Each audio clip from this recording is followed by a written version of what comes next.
The single mom waitress got called cheap. The mafia boss sent 3 suits to her door. The wharf and waffle breathes in the 3 in the morning air of Port Garrison and exhales the smell of stale coffee and old grease. Noelle Park moves through it, her apron heavy with loose change, the fabric worn thin over her hips. The ice machine kicks on, a mechanical scream that matches the tension knotting her shoulders. In the 4th booth, a smartphone is held high. The girl holding it has teeth too white for this lighting, her laugh sharp. "We're live, people." "And this waitress, what's your name? Noelle is just so cheap."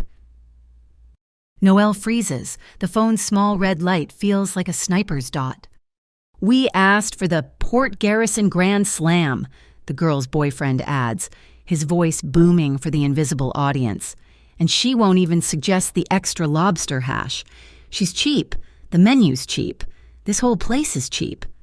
Noelle's face burns, a hot, embarrassing flush rising from the collar of her worn polyester uniform. She's not paid to moi chai, to push extras on customers. She's paid to survive the shift. She forces her voice to remain flat, steady. "The Grand Slam comes with sausage or bacon. Sir, the lobster is a separate item." "See?" The girl laughs again, a sound like breaking glass. "Cheap." The word hangs in the oily air, heavy and suffocating. Noelle turns away, collecting plates from another table. Her shift manager, Sal, leans over the steel pass, his face sour. "What did you do? Park, you're supposed to make them happy. Now they're blasting us online."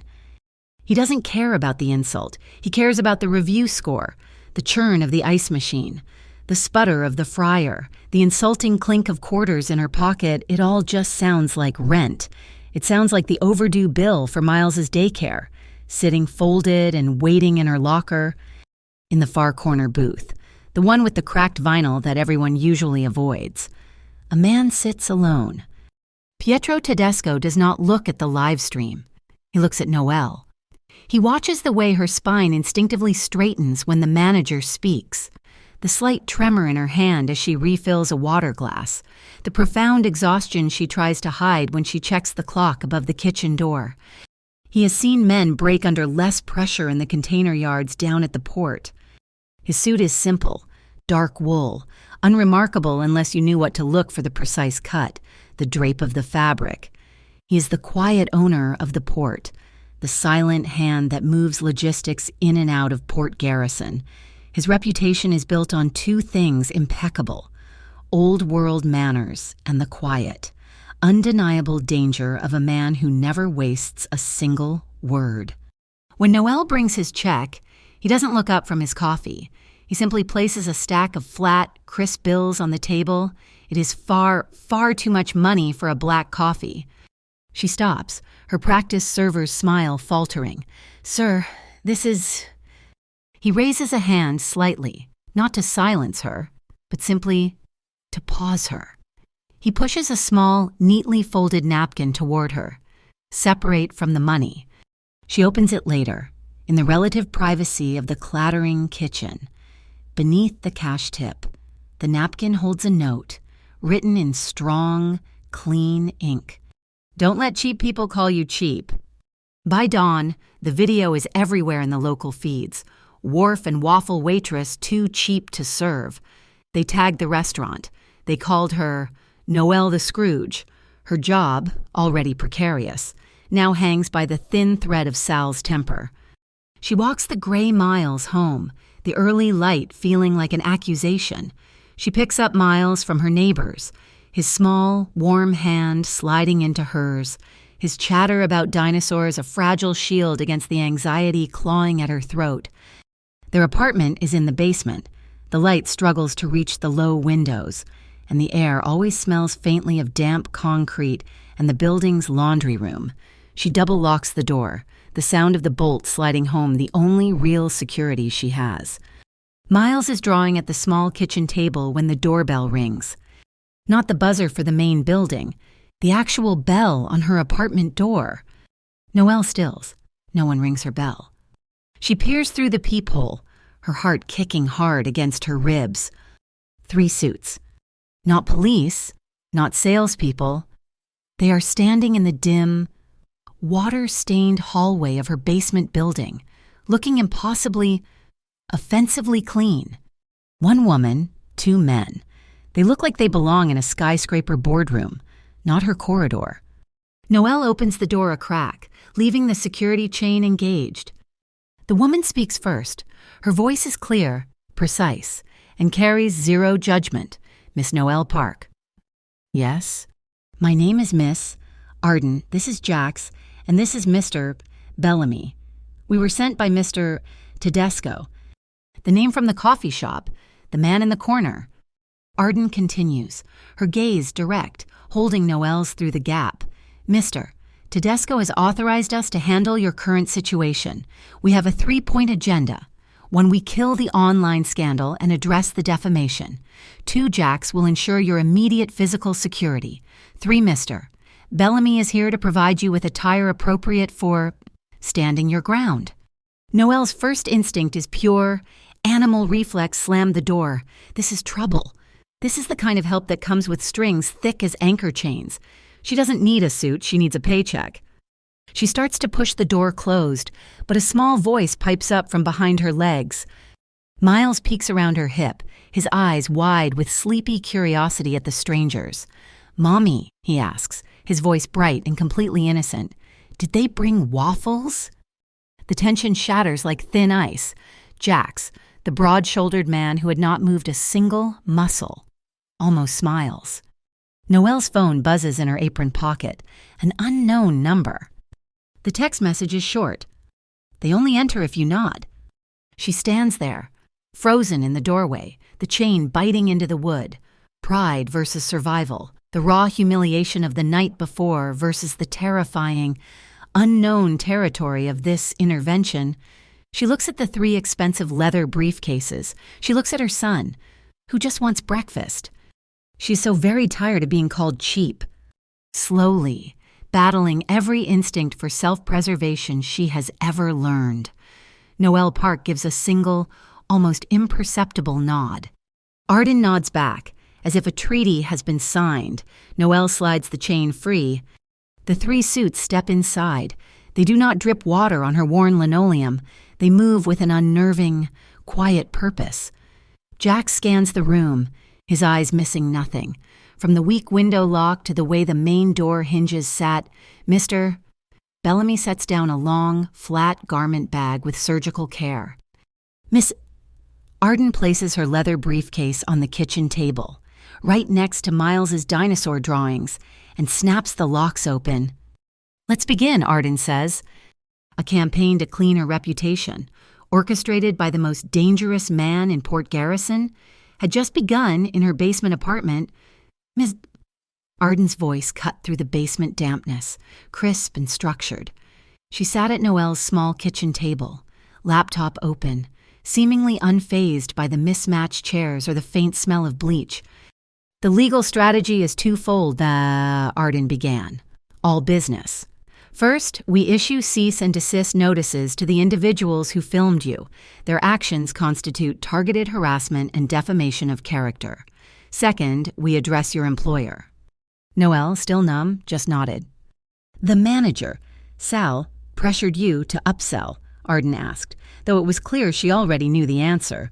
Port Garrison's Municipal Urbanity Compact, the MUC has strict regulations against coercive sales tactics that compromise the guest experience. We will be filing an anonymous complaint, backed by your testimony, suggesting they investigate the wharf and waffle for systematic violations.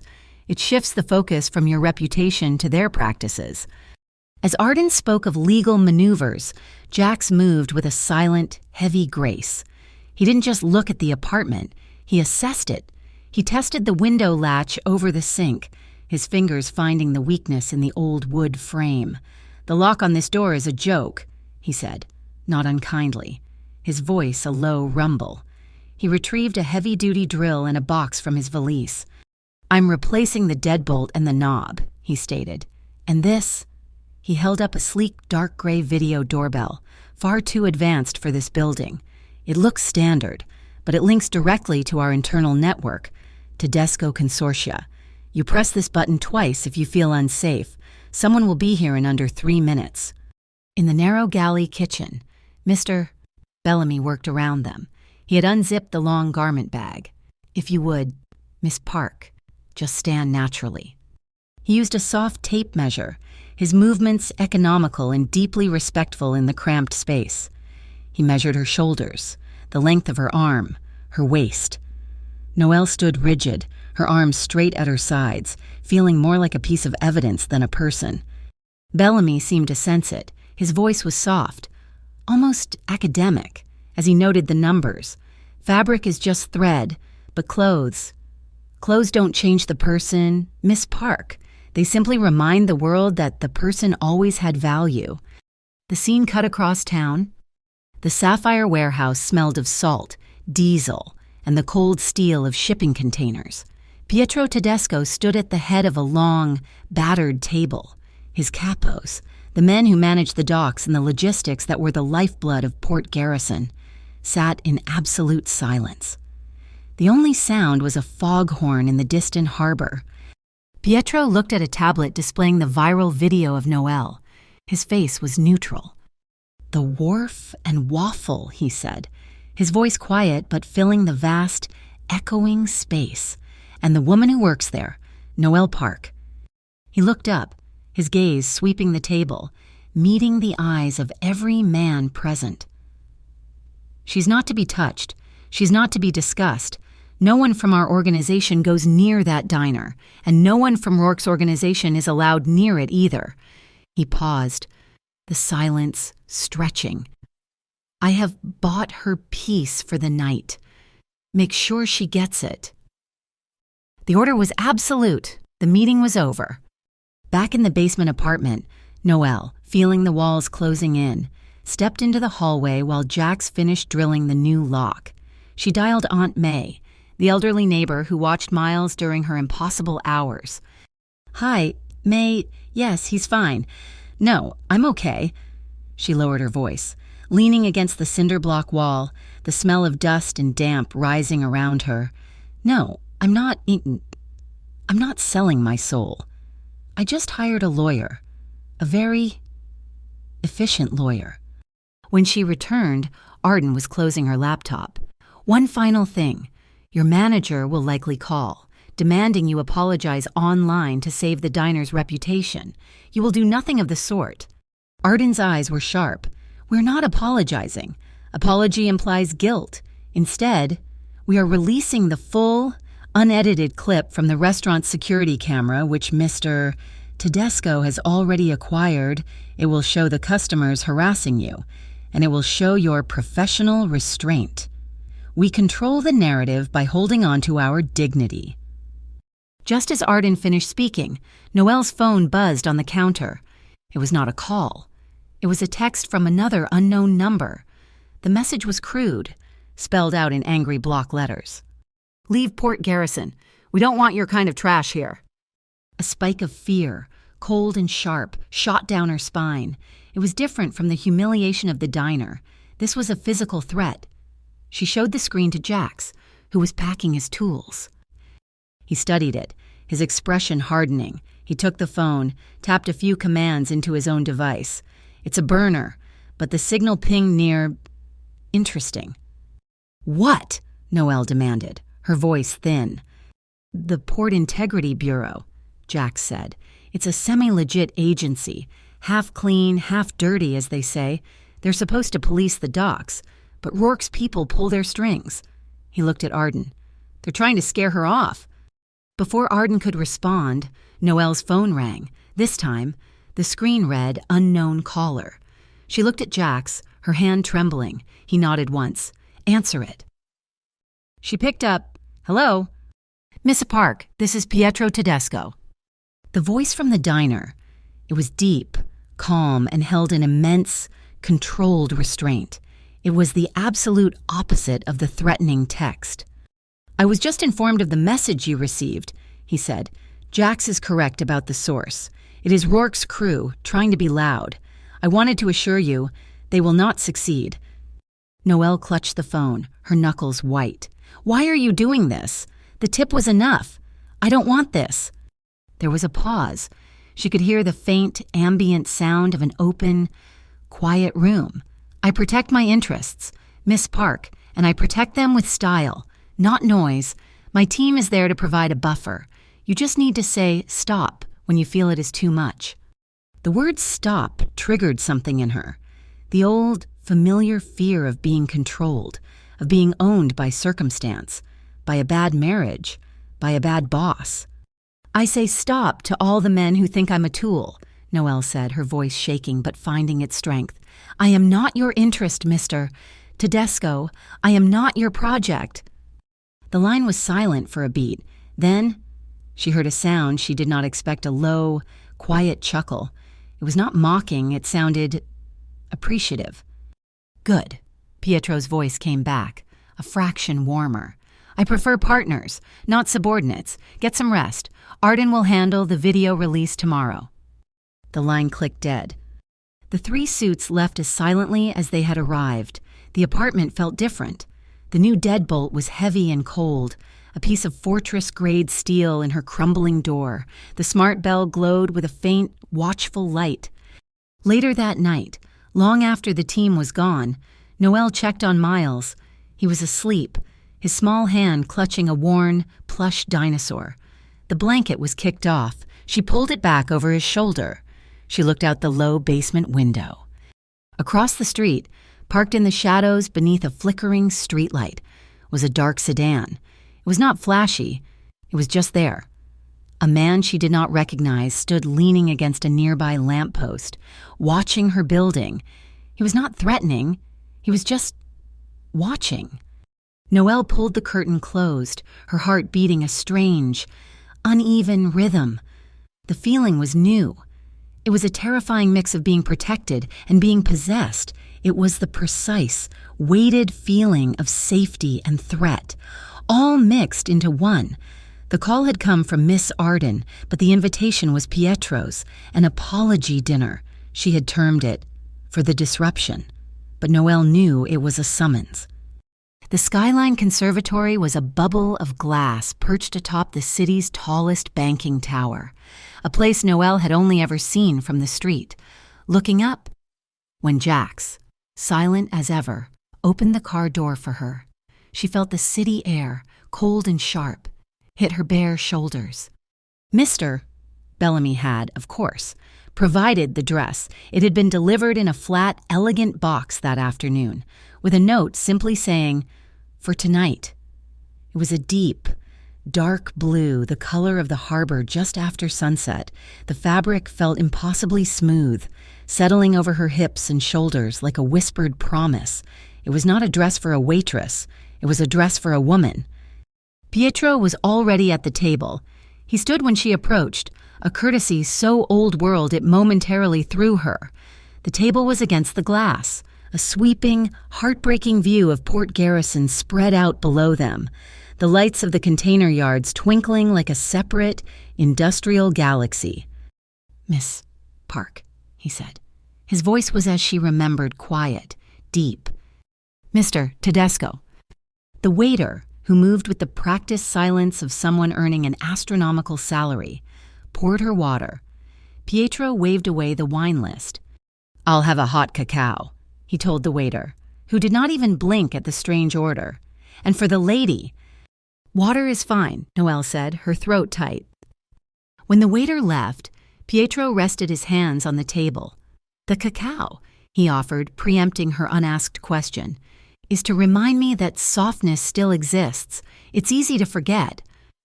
Noelle's eyes were drawn to his hands.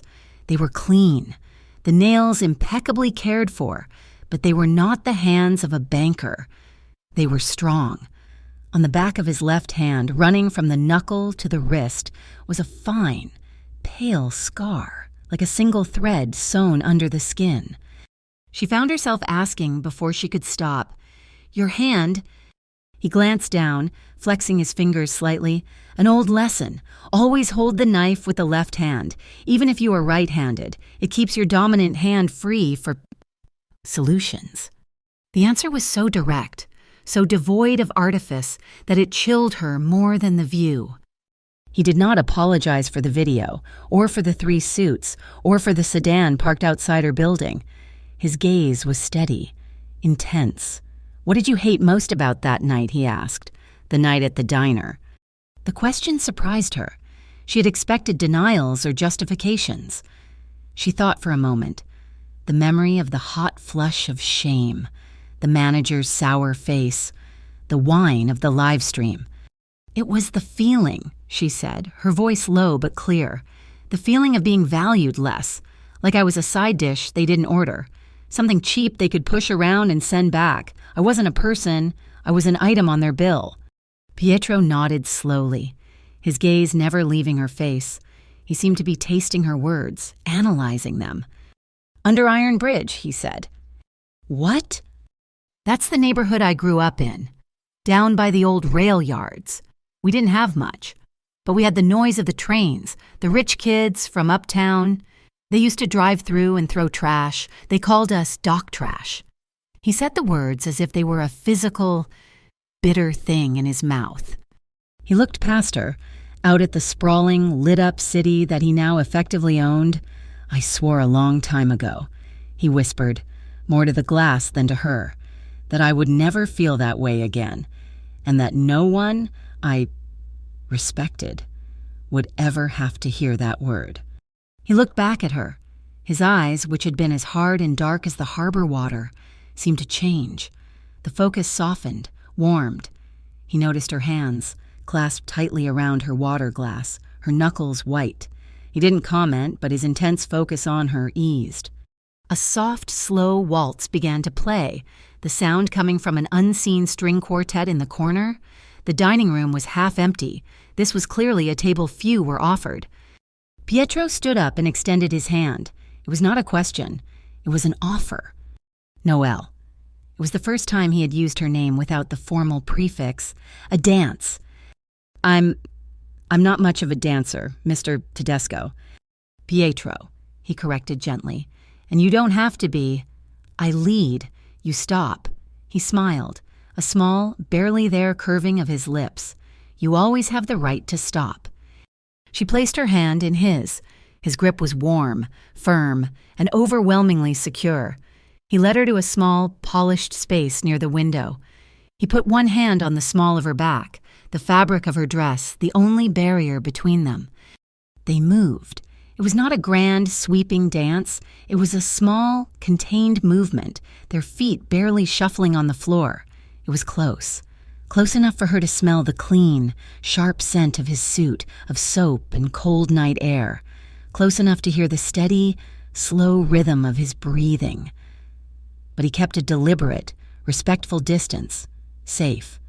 The lights of the city reflected in the glass, and for a moment, they looked like stars, swirling around them, the blue of her dress, the black of his suit, 2 shadows moving against a galaxy of light.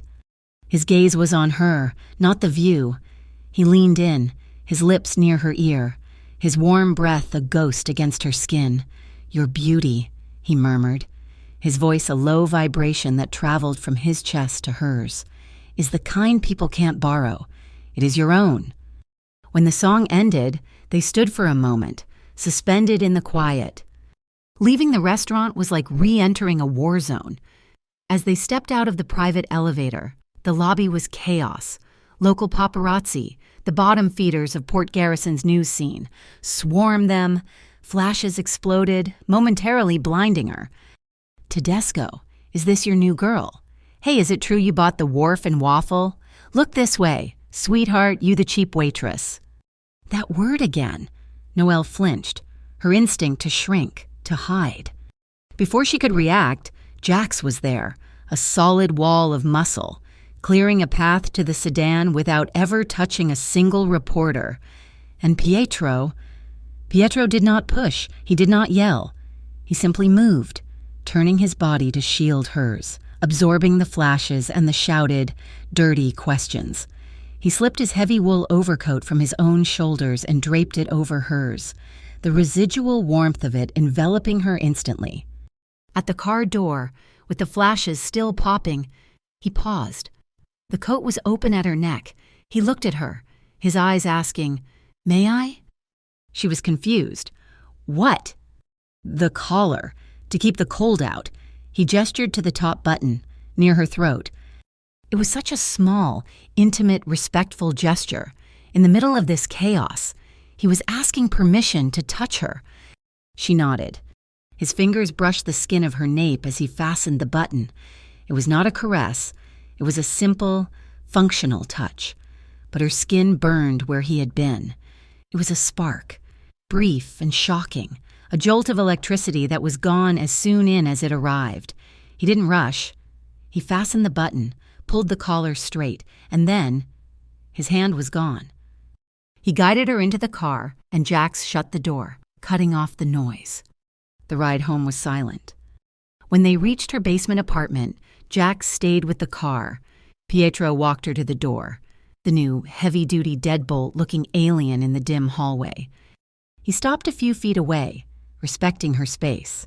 "The man is still across the street. He will be until morning." She turned, her hand on the new, cold metal of her doorknob, the heavy wool coat still wrapped around her. "Thank you. For dinner." He stood in the damp, musty corridor, a man worth billions, looking perfectly at home in the shadows. A fine drizzle had started outside, and drops of it glistened on the shoulders of his suit jacket from the walk from the curb. He did not try to kiss her.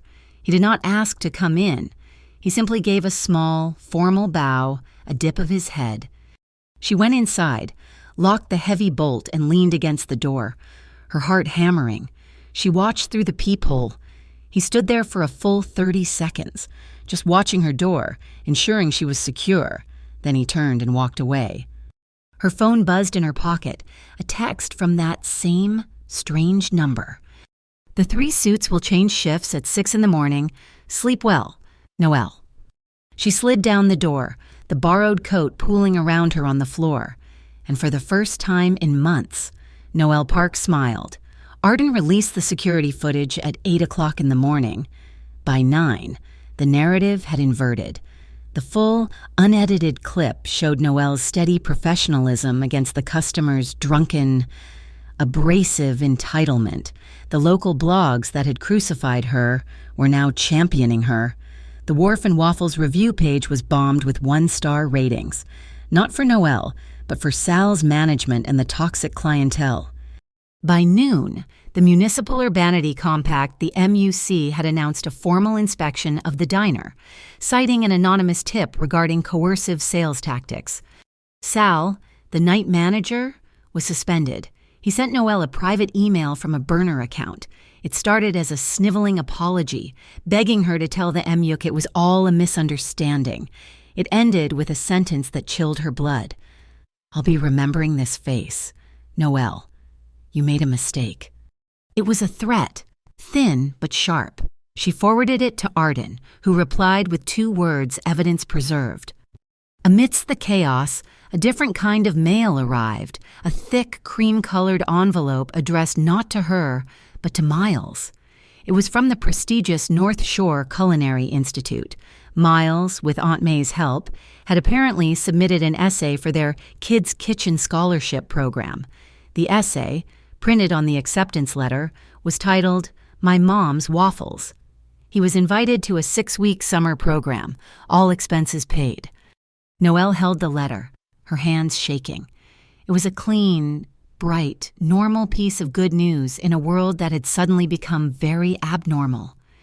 The city, however, did not pause for her. Pietro's rival, Eamon Rourke, saw the MUC's sudden activity as a sign of weakness.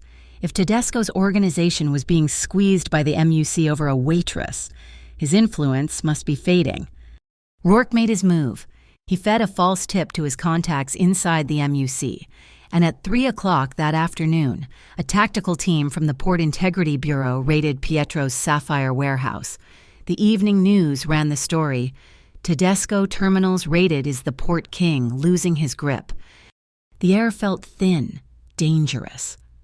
When Noelle walked to her old, dented sedan for her night shift, a shift Arden had insisted she maintain for normalcy, Jack stepped out of the shadows. "Hold on, yeah," he said.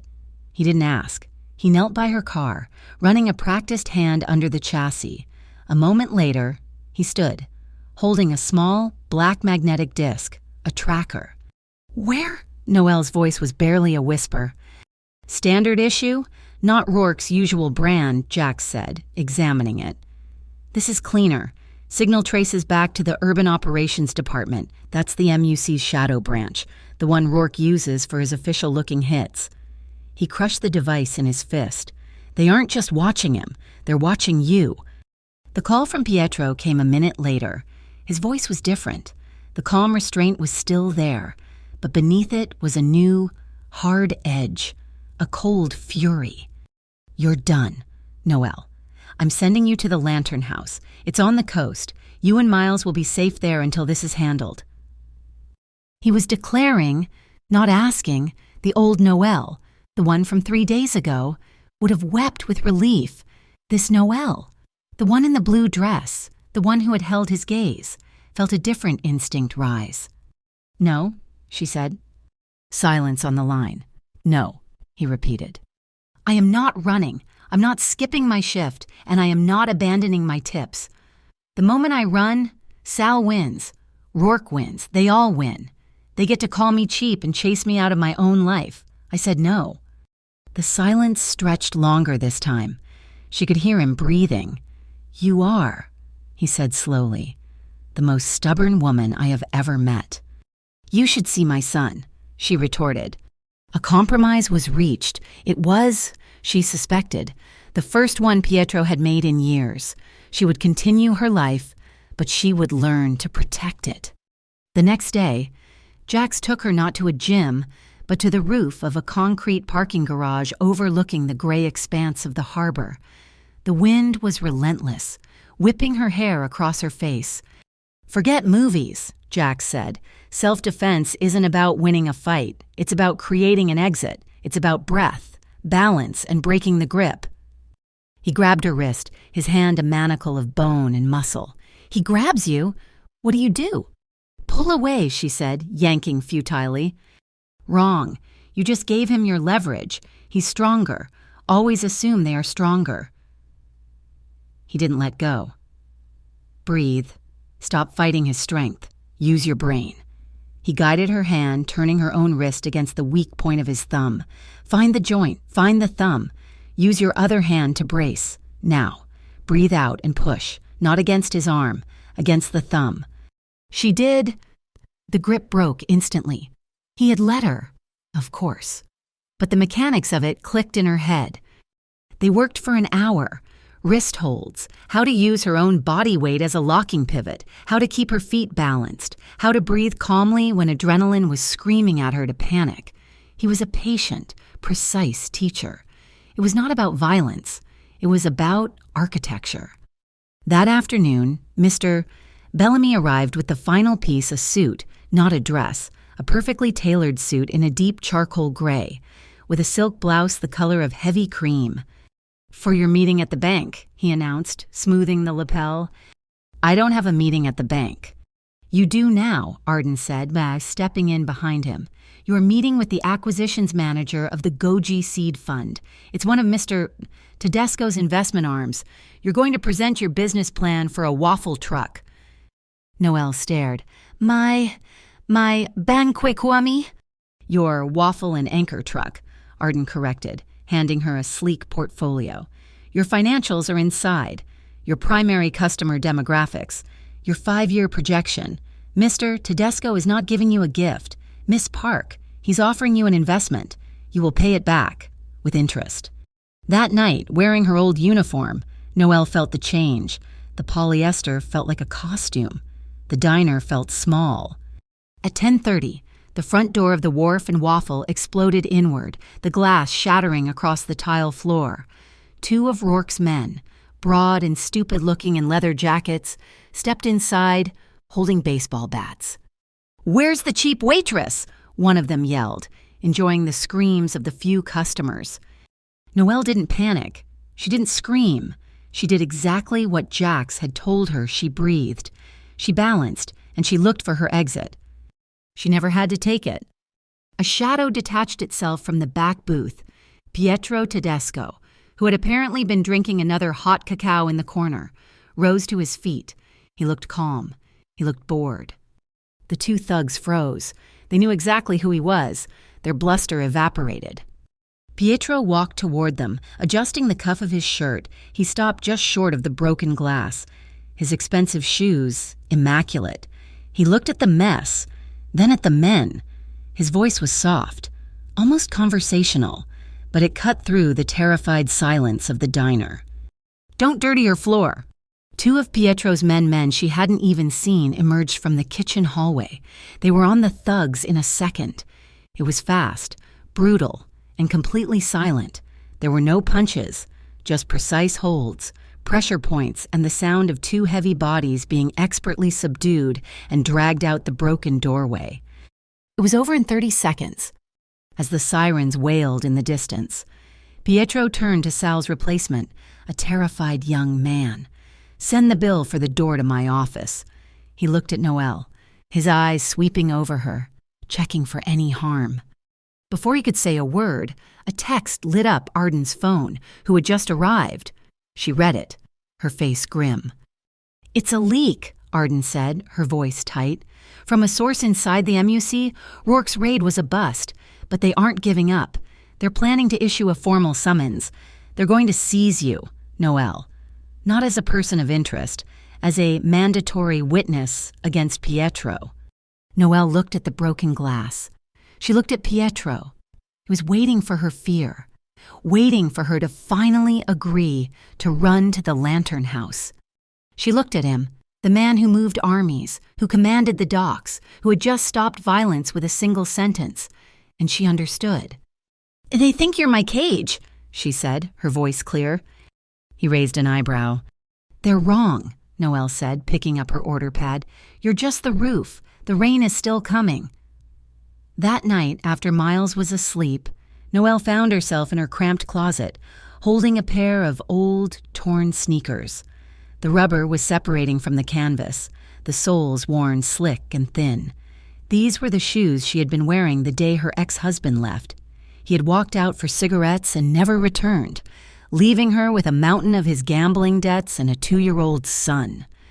She had worn these shoes to the bank to plead for an extension. She had worn them when she was evicted. She had worn them on her first shift at the Wharf and Waffle. They were a physical reminder of a vow she had made to herself. Her feet aching, the taste of cheap coffee and failure in her mouth, she would never, ever let herself be in a position where she had to rely on a man again. Now, a man had sent suits to her door. A man was posting guards outside her window. A man was teaching her how to break a wrist hold and offering her a future in a charcoal gray suit. She threw the sneakers into the trash bin, a sudden, violent motion. "Mommy?" She turned. Miles was standing in the hallway, rubbing his eyes, his dinosaur pajamas on backward. "Is the man in the dark coat a superhero?" "Mommy?" he asked, his voice thick with sleep. Noelle knelt, her heart aching. She smoothed his hair. "No. Baby, he's not a superhero." She thought of the note on the napkin, the new deadbolt, the way he had looked at her in the restaurant. He's just a man who keeps his word. The next day, Arden presented her with the final portfolio from the Goji Seed Fund. Inside, tucked into a leather-bound folder, was a certificate. It was the official business registration from the city of Port Garrison. He had registered the trademark for her waffle and anchor. Rage, hot and immediate, flooded her. It was so intense it almost made her dizzy. She grabbed her phone and dialed the number he had texted her from, the one she had never used. He answered on the first ring, his voice calm. "Noelle." "You had no right," she said, her voice shaking. She was pacing the small kitchen, slamming the folder down on the counter. "You had no right to register my business. What is this A down payment? Do I come with the logo?" The line was quiet. He didn't get defensive. He didn't interrupt. He just let her finish. "I am not one of your shipping containers, Pietro," she spat, the name feeling foreign and sharp. "You don't get to stamp your name on me." "I didn't," he said, his voice still perfectly level, perfectly controlled. "Look at the registration. My name is not on it. The Tedesco Consortia is not on it. The owner is listed as Noelle Park." She fumbled with the paper, her anger faltering. He was right. "I am investing in you, Noelle," he said, and the control in his voice was not cold. It was a banked fire. "I am not owning you. You said you wanted to stand on your own. This is how it's done. Trademarks are assets. Protection. You were vulnerable. I simply closed the gap before Rourke or anyone else could exploit it. The name is yours. The business is yours. The debt," he added, a dry touch of humor, "will also be yours." The line was drawn, clear and sharp. He wasn't giving her a gift. He was giving her a weapon. And it terrified her, because it was exactly what she needed, the investment, the help. It wasn't an assault on her independence. It was a challenge to her pride, to the old vow that said all help was a trap. That night, she couldn't sleep. She sat on the tiny concrete balcony outside her apartment, the air thick with salt from the harbor. The guard was still there, a different man, but the same silent presence in the dark sedan. Her phone buzzed, a new text from Pietro. It wasn't a question. It wasn't a poem. It was a link to a PDF, Small Business Autonomy, a legal framework for sole proprietors. It was followed by a second link, Understanding Secured Loans versus Venture Capital. He wasn't sending her diamonds. He was sending her a reading list. He was sending her armor. Noelle took a deep breath, the salty air filling her lungs. She picked up the phone, but she didn't text him back. She called Arden. "I've read the investment contract from the fund," she said, her voice firm, all tremor gone. "It's not acceptable." She heard the faint sound of a pen tapping on a desk. "Go on," Arden said, her voice alive with interest. "I want a clause added, a full opt-out. If I choose to walk away at any time in the first year, I can liquidate my personal assets to repay the loan at a fixed-rate interest, not a percentage of the business. And Section 4, branding. I want it struck. There will be no public affiliation with the Tedesco name at all. My truck, my brand." There was a long silence. Then, for the first time, Noelle heard Miss Arden smile through the phone. "Finally," the lawyer said, "you're finally ready to negotiate. I'll have the addendum drawn up by morning." She hung up, feeling a powerful, clean wave of control. She walked back inside. Miles had left one of his drawings on the table. It was a picture of a big, lopsided truck with a boat anchor on the side.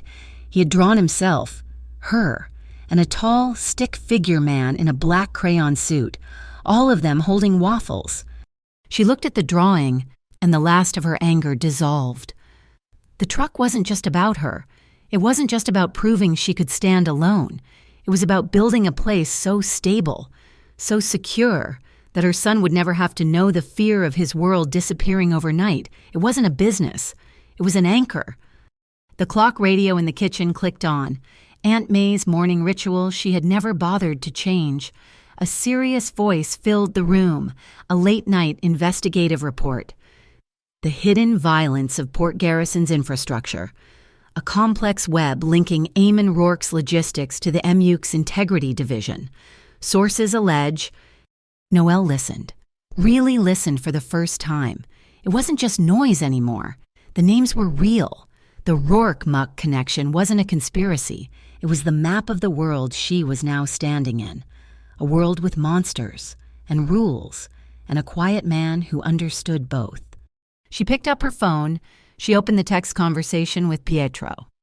"Tomorrow, have breakfast with me and Miles in my very messy kitchen." She hit send before she could second-guess it. The reply came back less than a minute later. A single word. Honored. He arrived at 8 o'clock in the morning, on the dot. He did not arrive in the imposing black sedan that screamed Tedesco, but a quiet, dark gray vehicle. Jax drove, and this time came to the door with him. Pietro knocked, a simple, solid rap on the wood, ignoring the smart bell.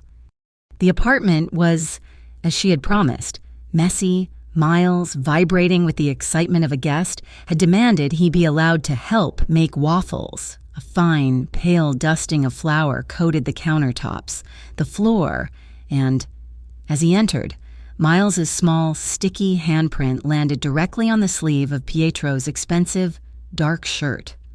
"Oh, Miles, no, I'm so sorry," Noelle gasped, mortified, rushing forward with a damp cloth.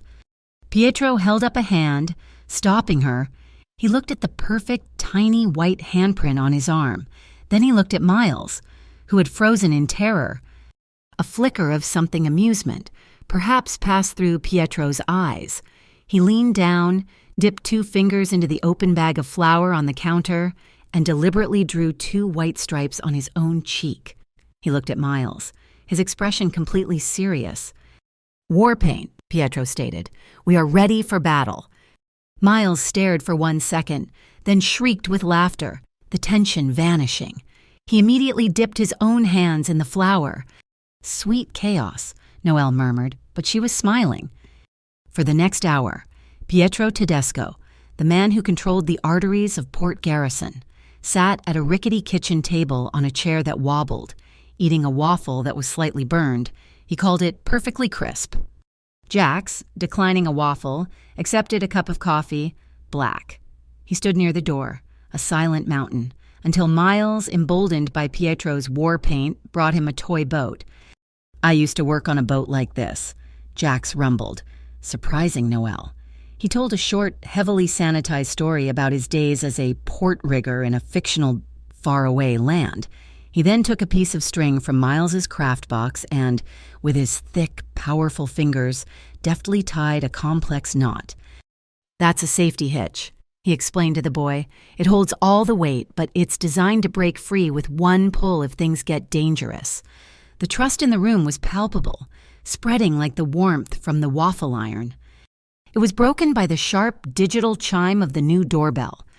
Jax was at the door before Noelle could even wipe her hands, his entire demeanor shifting from quiet guest to sharp-edged guardian. A city courier stood in the hallway, holding a stiff, official envelope. "Package for Miss Noelle Park, signature required." Noelle signed, her hand suddenly cold. She opened it. The logo of the Municipal Urbanity Compact was at the top. It was a formal summons. "Are hereby ordered to appear, to provide testimony in the investigation of Tedesco Consortia, concerning allegations of extortion and racketeering." The waffle turned to lead in her stomach. The rain was here. Arden arrived 20 minutes later, as if she had been waiting for the summons to land. She strode into the apartment, her heels clicking, her eyes already sharp. She read the document in less than 10 seconds. "It's a trap," she said flatly, setting her briefcase on the flour-dusted table. "They don't want your testimony. They want to put you in a cold room and twist your words. They will try to make you the victim in their extortion case against him." "So I don't go," Noelle said, her voice thin. "Oh, you absolutely go," Arden replied, a dangerous little smile on her lips. "You go, and you go prepared. The strategy is to appear, but not to give them what they want. It is a technique of safe answers and absolute control. And," she added, "we will be making our own independent audio and video recording of the proceedings." "I'm going with her," Pietro said. He had been silent, his face hard, his earlier warmth gone. "No, you are not," Arden countered instantly. "Your presence is the literal definition of witness tampering. Pietro, you walking her in there gives them the case. It makes her look coerced. It's exactly what they want. It must be just me and her." "They are Rourke's people," Pietro said, his voice a low growl. "They will try to hurt her." "I know," Noelle said, and both of them turned to look at her. She stood, her spine straight, flour on her shirt. "Arden is right. You can't be in the room. It looks like you're handling your asset." She saw him wince at the word. "But," Noelle continued, meeting his gaze, "I won't go into that building without you. So here is the condition. You can come, you can wait in the lobby, but if you come, you give me your word. You let me speak first. You do not interrupt me, not once." He stared at her, the woman who was negotiating terms with him in her messy kitchen. He nodded. "You have my word." The hearing room at the MUC was windowless and painted a pale, sickening green. Commissioner Blix, A man with a soft-looking face and eyes as cold as a fish tried to smile at her. "Miss Park, thank you for coming. We're just here to clarify a few things." Arden placed a small, broadcast-quality camera on the table for our independent archive commissioner. Blix's eye twitched. He tried to trap her, using doctored photos, grainy images of Pietro's men near the diner, cut to look menacing. "Are you afraid? Miss Park has Mr. Tedesco threatened you to secure your silence." Noelle kept her breathing steady, just as Jax had taught her. "No, Commissioner, I am not."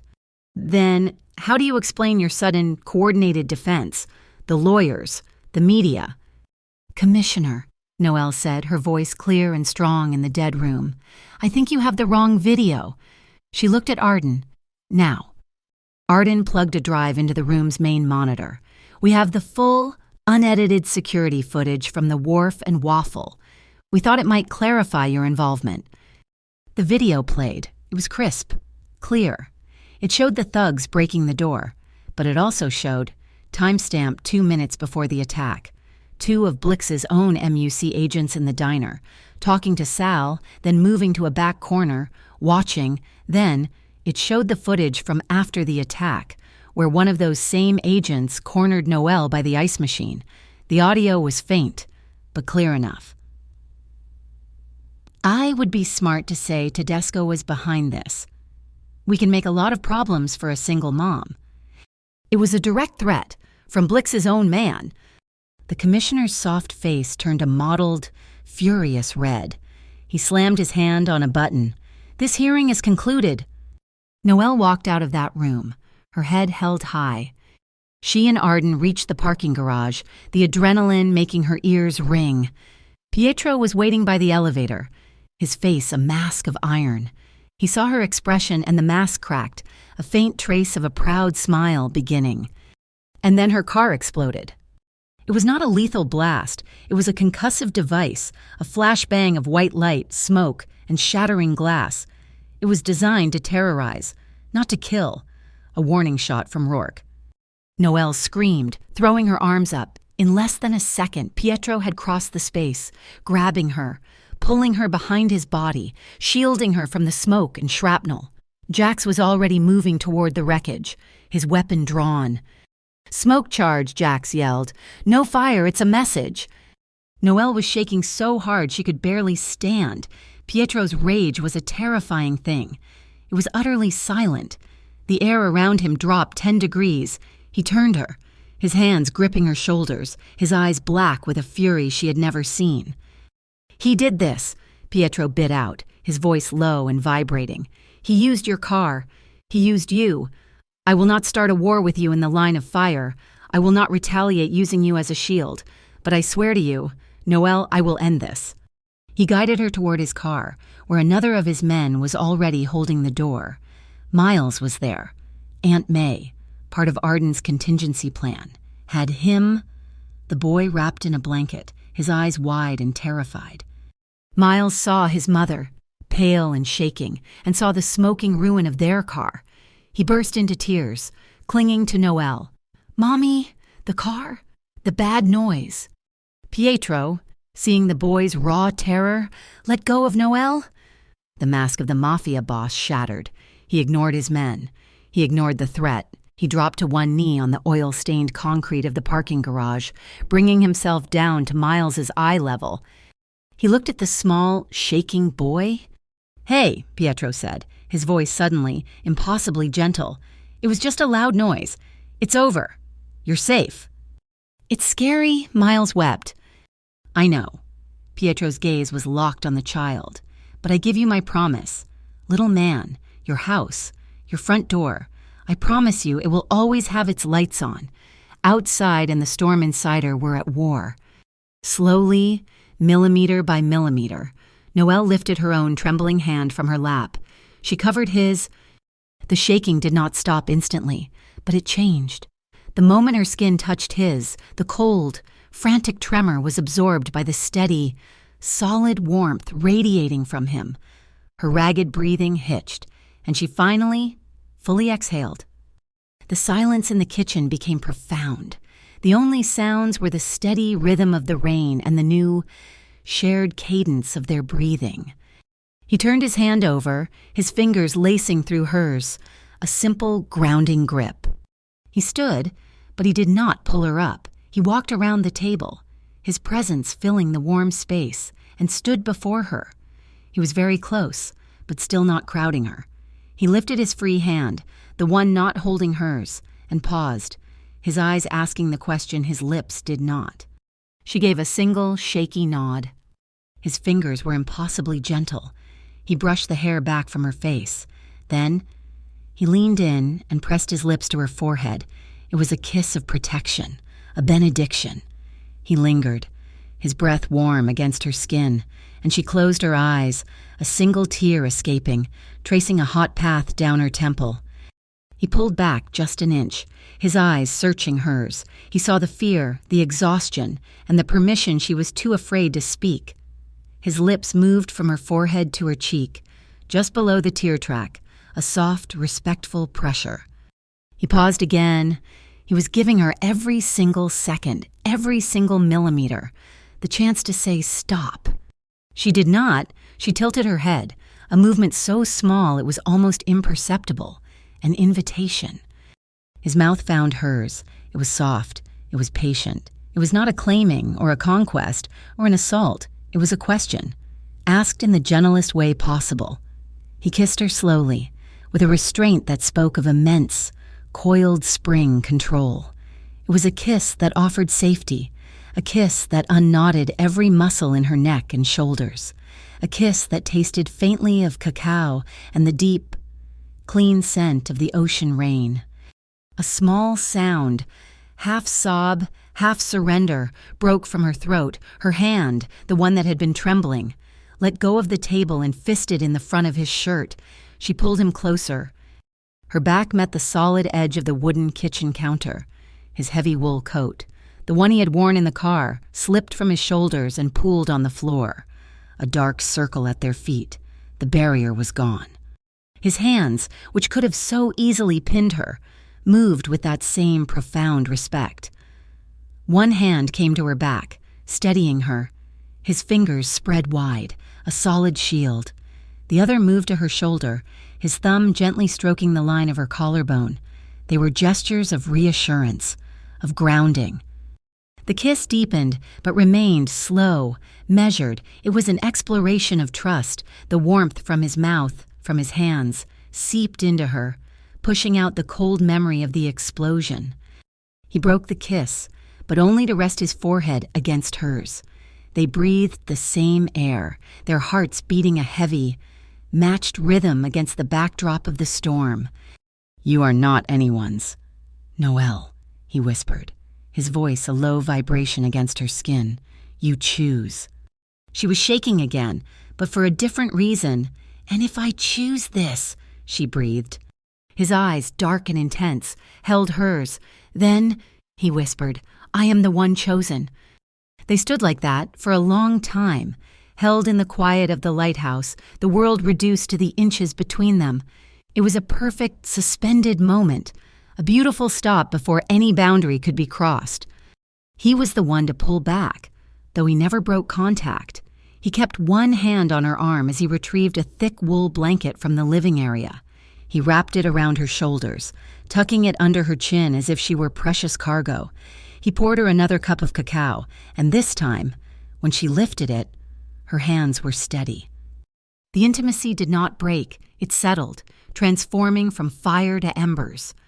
Later, they sat on the floor, their backs against the kitchen wall, the empty mugs beside them. They were not touching, but the space between them was charged, comfortable. "Star Point Park," she said into the quiet. "What?" he asked. "The truck, the waffle and anchor. I know where I want to park it. By Star Point Park, where the ferries come in. The dock workers get off at 5 in the morning. I'd be there, ready for them." He smiled, watching her. "The menu," she continued, her voice gaining strength, the dream taking shape in the safety of the lighthouse. "Not just sweet, savory, a waffle with smoked bacon and sharp cheddar, a long shoreman special.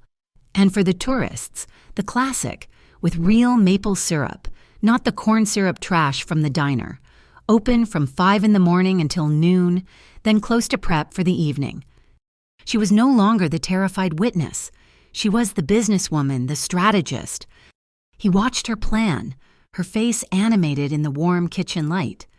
Noelle paused, then reached for her phone. She opened her email, her fingers flying across the screen, typing to Arden.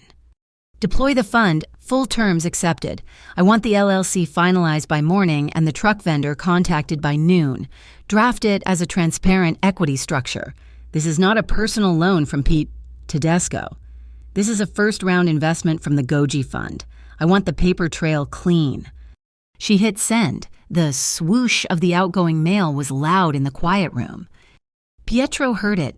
He hadn't read the email, but he knew exactly what she had just done. He knew she had taken his protection and, instead of hiding behind it, had used it as a foundation to build her own walls. A slow, deeply satisfied smile touched his lips. He looked into the shadows of the warm kitchen. "That's her," he murmured. The safety of the lantern house was an illusion, a beautiful, storm-lashed pause. The real war was being fought in the spreadsheets and back rooms of Port Garrison. The next leak, delivered by Arden, proved it. "Rourke is pivoting," Arden said, her voice tight over the phone.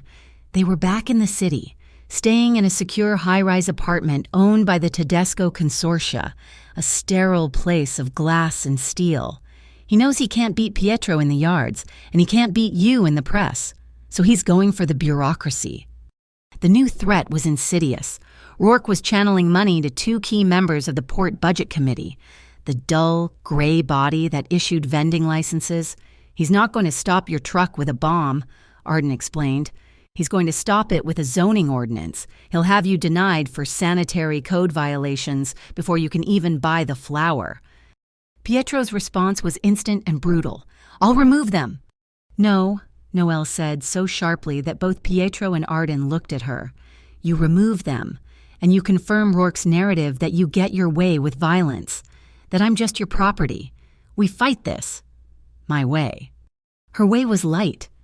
The next day, Noelle Park, in her charcoal gray suit, went live on the Port Garrison streaming newsfeed.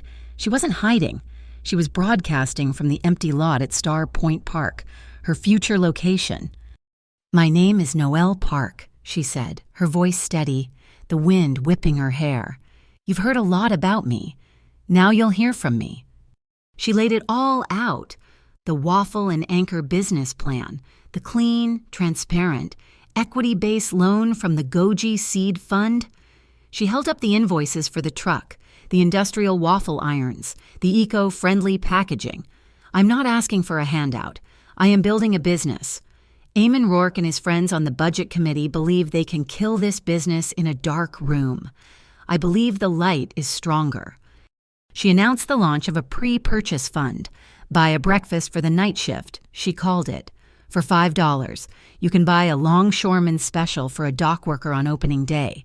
This isn't a donation. It's a purchase. It's our community." Within an hour, the fund had $10,000.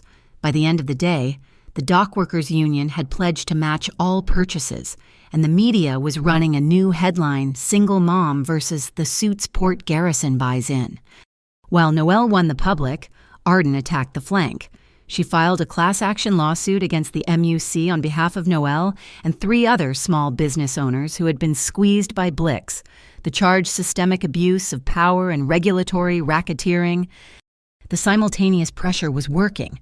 Pietro's network inside the MUC reported that the organization was in chaos, turning on itself. An internal investigation was launched against Commissioner Blix. Then came the real fracture. A young, terrified analyst from the MUC, Annalise Verm, contacted Arden. She had seen the original video of the MUC agents threatening Noelle. She couldn't live with it. She anonymously emailed Arden a package of documents, internal memos, bank transfers, a direct line from Rourke's logistics company to Blix's private account. It was the whole rotten structure. Pietro, meanwhile, was setting his own trap. He didn't wait for Rourke's response. He anticipated it. He's losing his bureaucratic cover. Pietro explained to Noelle, standing over a map of the port. He will get desperate, and a desperate man will fall back on what he knows. Pietro had activated a dormant, supposedly empty container yard. We leaked a false manifest, a shipment of undocumented high-end electronics. Rourke thinks he's intercepting my smuggling operation. You're smuggling? Noelle asked, her heart sinking. No, Pietro said. I'm seeding a trap. The goods are legitimate, but they are marked. Jax has the whole yard wired. On the roof of an adjacent warehouse, Jax was calibrating a set of thermal imaging cameras. No guns, no weapons. The containers are tagged with an invisible, isotope-lace stamp from the Downriver Technical Proofing Institute, Jax explained, his voice grating over the comms. The moment Rourke's men crack that seal, the stamp transfers to their hands, their clothes. They won't just be at the scene. They'll be the evidence. Rourke was cornered. The public hated him. The MUC was turning on him. His political shield was gone. He did what desperate men do. He miscalculated. He thought Noelle's strength was a performance. He thought her courage was tailored, that it came from the suit Bellamy had made her, from the protection Pietro offered. He believed if he took away her symbols, she would crumble. The call came from a hysterical miss. Arden. They have him.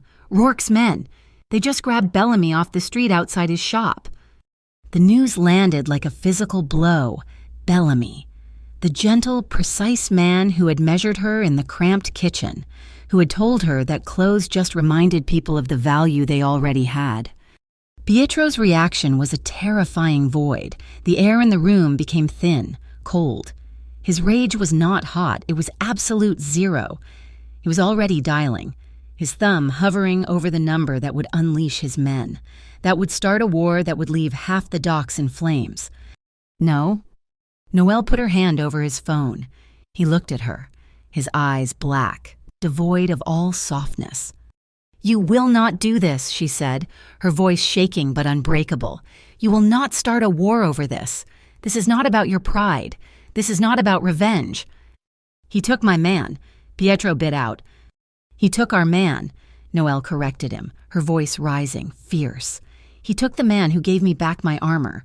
Rourke thinks he's breaking my spirit. He's wrong. You go in blind, and Bellamy is the one who pays the price. We rescue our person first, then we remove the yoke. Pietro stared at her for a long, silent, agonizing moment, the commander of the port and the single mother from the diner. He slowly, deliberately, took his thumb off the phone. He walked to a steel safe hidden behind a framed map of the old harbor. He entered a code. He pulled out a single, heavy, old-fashioned brass key. He held it out to her. Warehouse 27, oh, he said, his voice raw. It's where I keep the things I thought I'd never need again. Old tools, things from a different time. Things that don't belong to the Tedesco Consortia. He dropped the key into her palm. It was heavy and warm from his hand. He has Bellamy at the old Edgewater dry docks. He's expecting me. He's expecting guns and war. He looked at her, and the trust in his gaze was more intimate than any kiss. He's not expecting you. You command this. Noelle, how do we get him back? The rescue plan was drawn up, not by his capos, but by her. They stood over the plans for the brand new, fully customized waffle and anchor truck, which had been delivered to a secure garage. Rourke expects a tactical team, Noelle said, pointing not to a weapon, but to a feature. He's not expecting a food truck. She pointed to the industrial-grade, high-volume flour sifter designed for mass-producing batter. Jax, can you rig this to the external ventilation system? Jax looked at the specs, a slow, dangerous grin spreading across his face. A flour dust explosion, too dangerous, but as a smokescreen. A total whiteout, yes. Good, Noelle said. And Arden, that file you have. The audio of the old Port Guard civilian defense sirens, the ones they used in the 50s. Arden's eyes lit up. Pietro, get your men to rig the loudest speaker you have to the roof of that truck. A smokescreen and a phantom army, Pietro murmured, looking at Noelle with something akin to awe. A no-gun operation. He wants to fight dirty, Noelle said, closing the binder. "We'll just fight smart, and we'll get Mr. Bellamy back." The Edgewater dry docks were a skeleton of rust. Smelling of low tide and decay, the night air was heavy, the promised rain just beginning to spit. Eamon Rourke's men stationed at the main gate were expecting a tactical assault, a convoy of black sedans, a war. They were not, under any circumstances, expecting a single, gleaming, brand-new food truck painted a cheerful shade of blue, with Waffle and Anchor written on the side in elegant script. Jax drove, his knuckles barely grazing the steering wheel. He looked impossibly large in the driver's seat. He eased the truck to a halt just before the gatehouse, the vehicle humming. A guard, bundled in a heavy jacket, stepped out, his face a mask of profound confusion. "We're closed. This ain't—" Before he could finish, Noelle, crouched in the passenger footwell, hit the play button. A laptop was wired directly to the truck's massive, custom-installed exterior speaker system. A loud, official, and deeply bored voice boomed out over the dry dock, echoing off the steel hulls of dead ships. "Attention. This is a surprise mandatory food safety and sanitation inspection by the Port Garrison Urbanity Compact, Health Division." The guard froze. This was not in his orders. Noelle hit the next audio file. "Please prepare all refrigeration logs and waste disposal manifests. All on-site personnel are required to report for immediate hygiene verification. Non-compliance will result in immediate license revocation and fines." The guard looked at his partner, panicked. The one thing Rourke paid them for was to not attract official attention. The thought of a health inspector fining them was more terrifying than a rival gangster. He fumbled with the heavy chain on the gate. "Go, go, go! We didn't know you were coming!" Jax nodded curtly, his face set in a mask of bureaucratic impatience, and drove the Waffle and Anchor truck into the heart of the enemy's territory. They found him in a cold, damp machine shop, tied to a steel chair. Mr. Bellamy was bruised, his elegant suit jacket torn, and his glasses were cracked, but he was upright, his spine rigid with offense. Jax used a pocket knife to sever the ropes in a single, fluid motion. "Mr. Bellamy, we're your extraction." Bellamy stood, wincing, and meticulously adjusted the knot of his tie. "You're late," he said, his voice hoarse, "and you smell of vanilla extract. Let's go." "It's a trap, you fools." Rourke's voice, when he was on a catwalk above them, his face purple with rage. He had seen the truck, realized the impossible, absurd nature of the ruse. "Stop them! Stop them now!" Rourke and two of his men charged down the steel stairs. "Get Bellamy to the truck," Pietro's voice commanded from the darkness. His own men, emerging from the shadows, engaged Rourke's men. A silent, brutal ballet of close-quarters combat.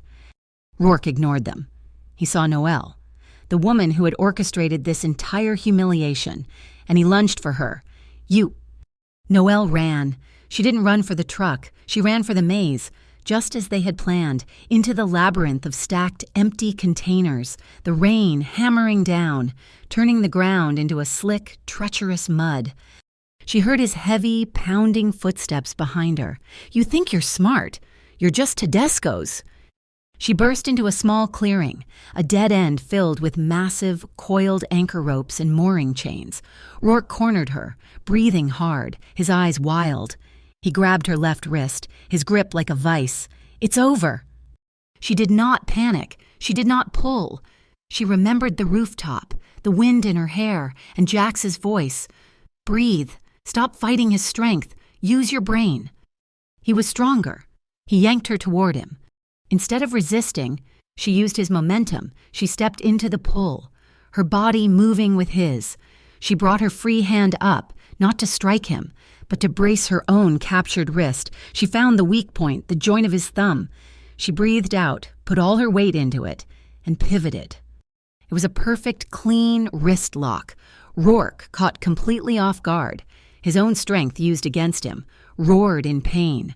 He stumbled backward, his balance shattered. He didn't hit a wall. He crashed into the pile of heavy, slacked mooring ropes, his feet tangling, his body twisting.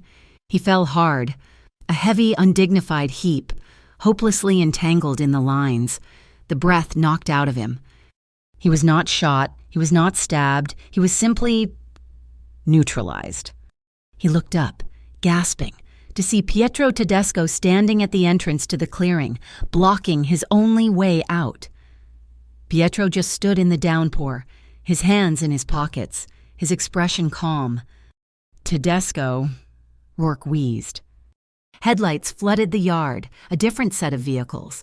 Annalise Verme, the MUC whistleblower, stepped out of the lead car, flanked by two serious-looking people in official jackets, chain goods, inspection task force. Eamon Rourke, Annalise said, her voice carrying over the rain, holding up a warrant.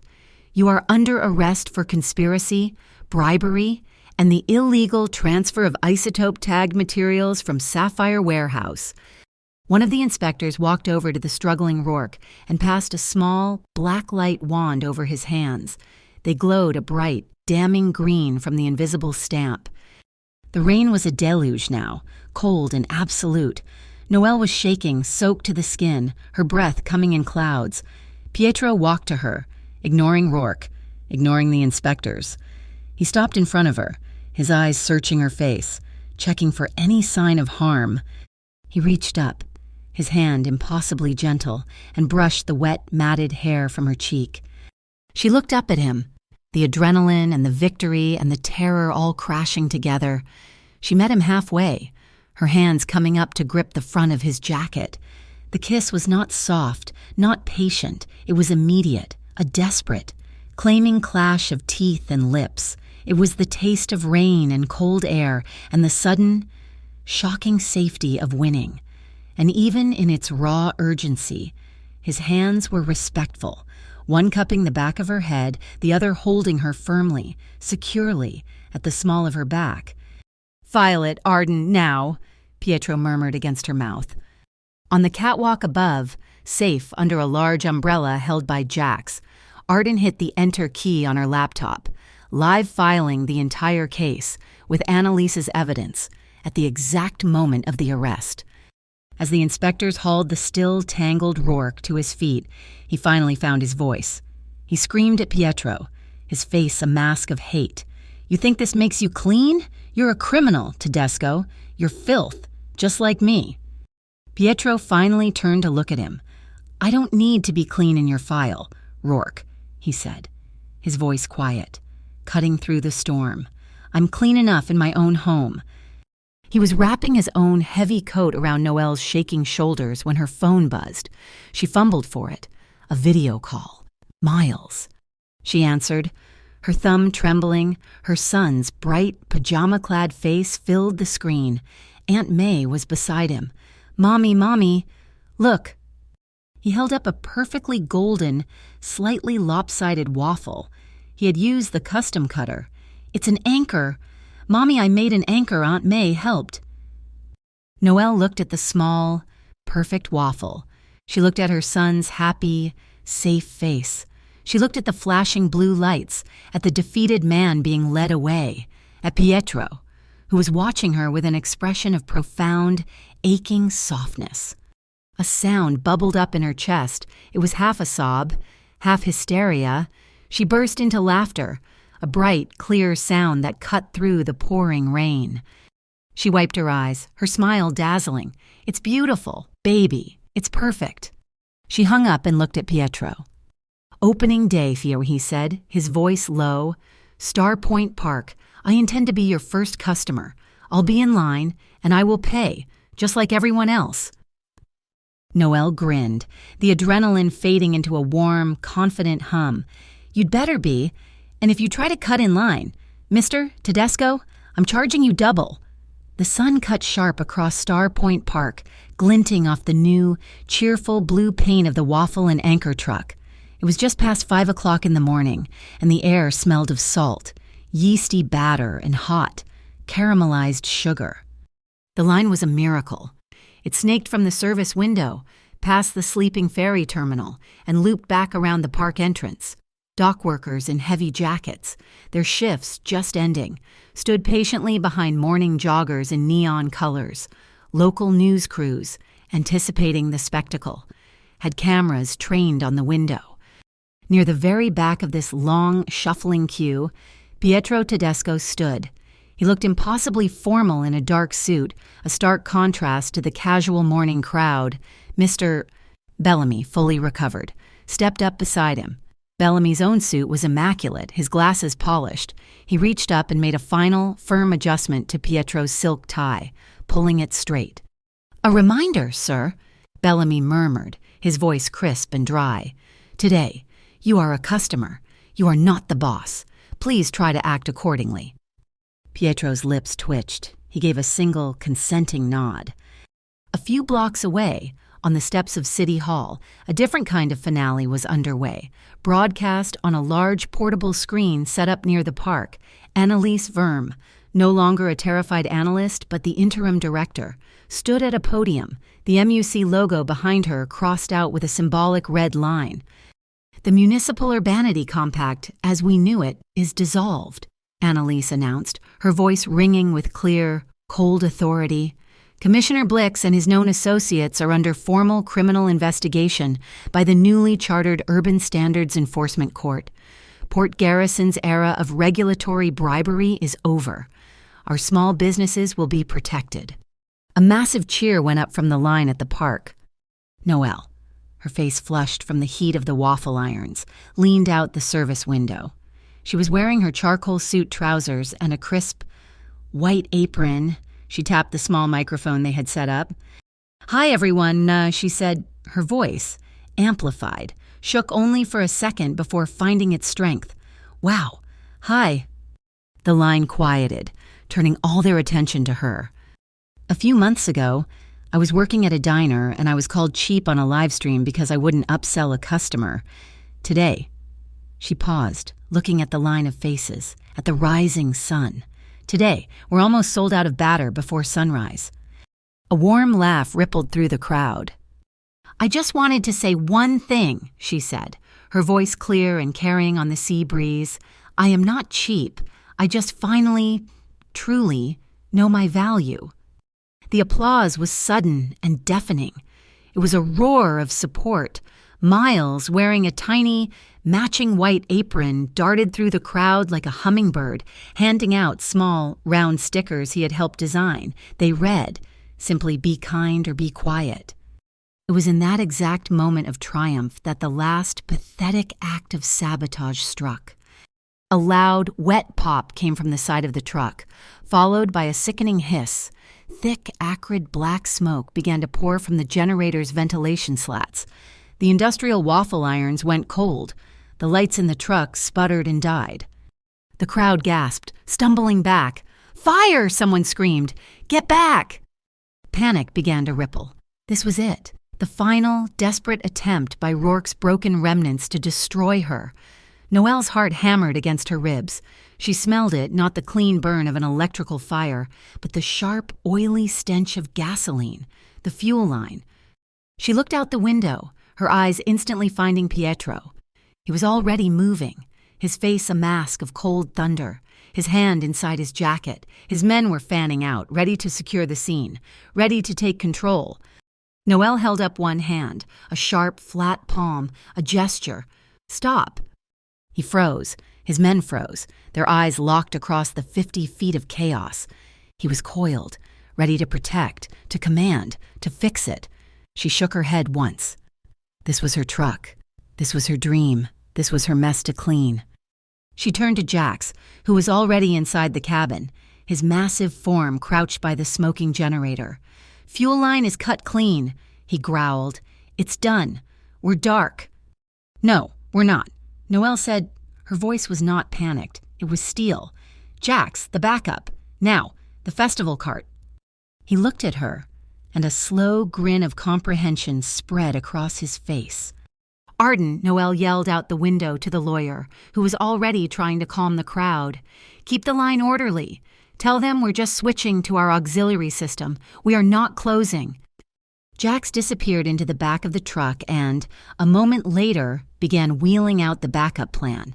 It was a smaller, gleaming stainless steel cart, fitted with its own propane tanks and 2 heavy-duty griddles. It was the mobile unit she had insisted on for festivals.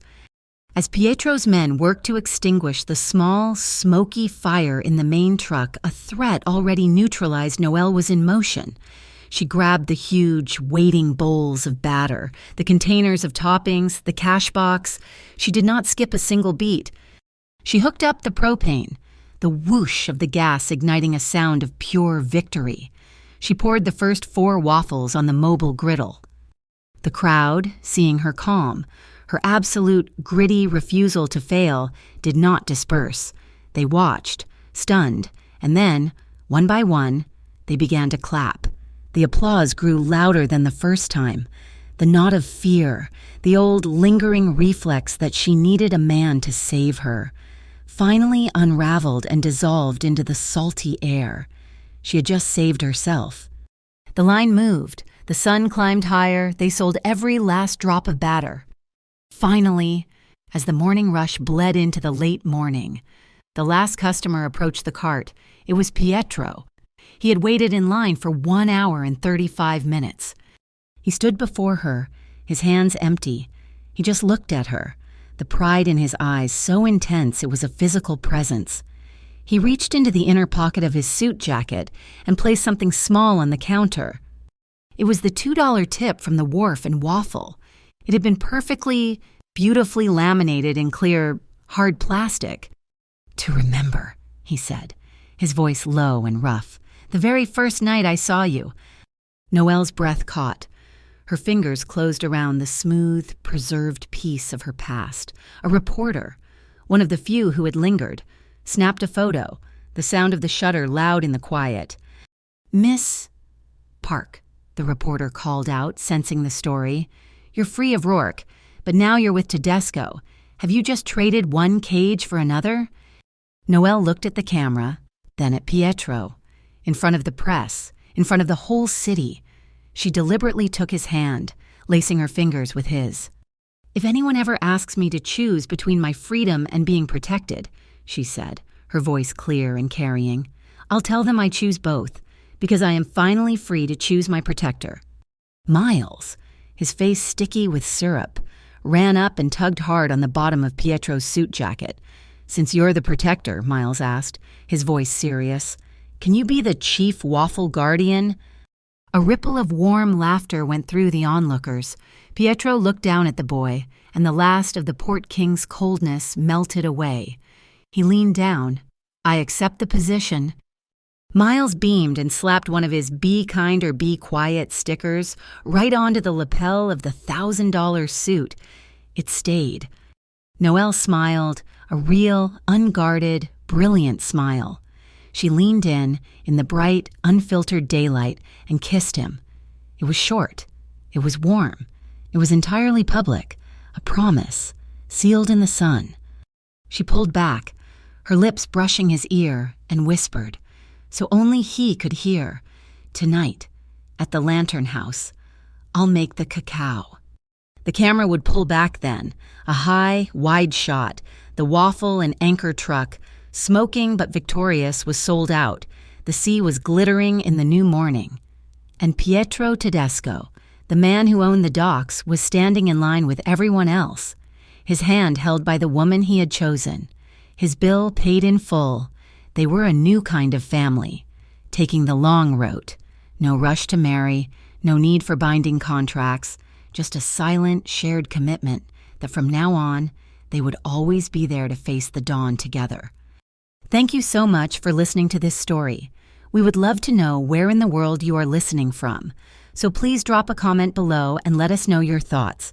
If you enjoyed this, please subscribe to Mafia Boss Stories, give this video a like, and support us by hitting that hype button so this story can be heard by many more people.